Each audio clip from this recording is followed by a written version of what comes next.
এই মুহূৰ্তত দিব লৈছো এক বিগ ব্ৰেকিং নিউজ। টেঙাখাট ৰাজচক্ৰ বিষয়া কাৰ্যালয় তথা টেঙাখাট আৰক্ষী থানা অধীনৰ হাতীবন্ধা সংলগ্ন ঘুমতালত চিগা মঠৰে জিঅ'টি বেকাৰী নিৰ্মাণ কৰা অংশত যোৱা নিশা প্ৰায় 2 মিটাৰ মানৰ এছোৱা ডাইৰেক্ট ঘপিয়াই কোনো দুষ্কৃতিকাৰীয়ে অনিষ্ট কৰে।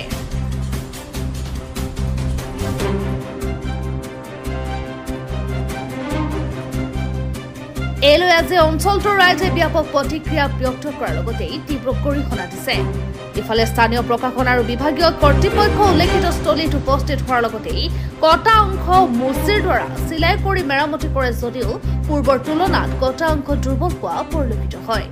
অন্যহাতে টেঙাখাট হাতীবন্ধা বান আৰু গৰাখহনীয়া প্ৰতিৰোধ আৰু মথৰি সুৰক্ষা সমিতিৰ বিষয়ববীয়া লীলা ৰাজখোৱা, হেমন্ত সোণোৱাল, উৎপল সোণোৱাল আদি উক্ত জিঅ'টিও অনিষ্টকাৰী দুষ্কৃতিকাৰীৰ চিনাক্ত কৰি উচিত শাস্তি প্ৰদান কৰাৰ লগতে গাঁওৰক্ষী বাহিনীৰ দ্বাৰা পহৰা দিয়াৰ ব্যৱস্থা কৰিবলৈ আহ্বান জনোৱাৰ উপৰিও জিঅ'টিও নিৰ্মাণ কৰা অংশ অনতি পলমেই মাটিৰে পৰিপূৰ্ণ কৰাৰ ব্যৱস্থা কৰিবলৈ বিভাগীয় কৰ্তৃপক্ষক আহ্বান জনাইছে।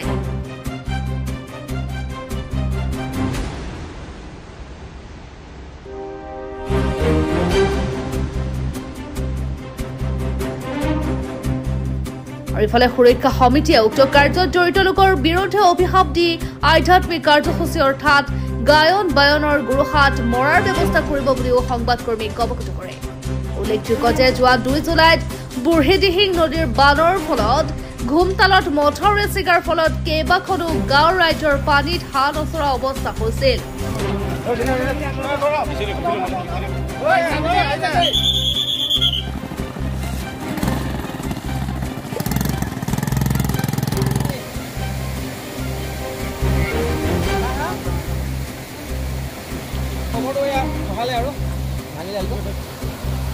অন্যহাতে পৰৱৰ্তী 5 জুলাইত মুখ্যমন্ত্ৰী ডক্টৰ হিমন্ত বিশ্ব শৰ্মা আৰু বিভাগীয় মন্ত্ৰী ব্ৰজেশ হাজৰিকাই উক্ত চিগা অংশ পৰিদৰ্শন কৰাৰ পাছতেই তৎকালীনভাৱে জিঅ'টিও বেকাৰীৰ উক্ত অংশ নিৰ্মাণ কৰা হৈছিল।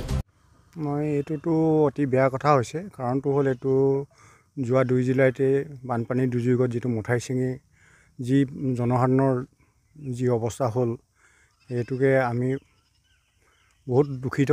আৰু কথা হ'ল কি এই লগে লগে চৰকাৰৰ আমাৰ মুখ্যমন্ত্ৰী ডাঙৰীয়া আহি পেলাই ইয়াত যিটো আস্থা দি গ'ল, দি যোৱাৰ পিছতে প্ৰায় এমাহ 8 তাৰিখৰ পৰা 8 তাৰিখৰ ভিতৰত এই কামটো সম্পূৰ্ণ কৰাৰ পিছত বাকী মাটি দিবলৈ এতিয়া বাকী আছে।